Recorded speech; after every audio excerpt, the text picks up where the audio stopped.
Je m'appelle Jian Mahalmi, je suis ingénieure de recherche CNRS en électronique au laboratoire de physique des deux infinis Irène Joliot-Curie, IJC Lab, à l'université de Paris-Saclay à Orsay. Je développe des systèmes d'acquisition pour le contrôle et l'exploitation des données issues des détecteurs de physique des particules. Celles-ci peuvent provenir soit d'accélérateurs, directement ou après collision, soit de sources radioactives, soit de l'univers proche ou lointain.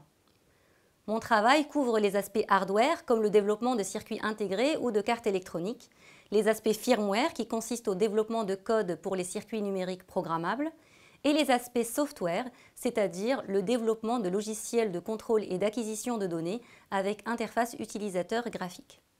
La conception de ces systèmes électroniques se fait en collaboration très étroite et itérative avec les physiciens qui imaginent et construisent les détecteurs nécessaires à leur recherche.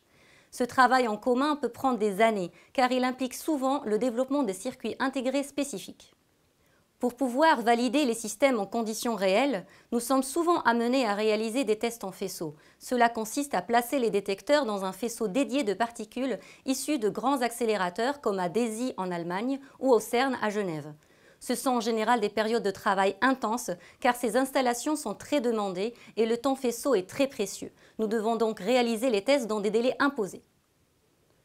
Je travaille également depuis 15 ans sur un programme de R&D sur des mémoires analogiques rapides pour la mesure de temps à très haute résolution de l'ordre de la picoseconde, soit le temps que met la lumière pour parcourir moins d'1 millimètre. Dans ce cadre, nous avons développé des circuits intégrés et des instruments de mesure, appelés Wavecatcher et SAMPIC, utilisés dans des laboratoires de recherche dans le monde entier et valorisés sous licence par des industriels. Cela nous permet d'être en relation continue avec nos collègues et d'enrichir ainsi en permanence les performances de nos systèmes et anticiper les besoins futurs de notre communauté. La mesure à la picoseconde du temps d'arrivée du signal produit par les particules détectées permet de les identifier grâce à leur temps de vol ou de localiser précisément leurs points d'interaction.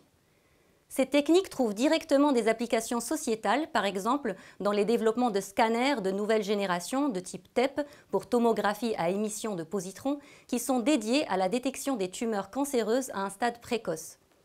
Nos instruments de mesure sont utilisés dans plusieurs développements de ce type dans le cadre de projets scientifiques financés par l'Agence nationale de la recherche. Notre expertise technique est actuellement mise à profit dans le cadre d'un autre projet européen porté par mon laboratoire dans la réalisation de l'électronique de lecture d'un détecteur qui devrait permettre de réaliser un système d'imagerie pour la surveillance en temps réel de l'activité du réacteur au cœur des centrales nucléaires.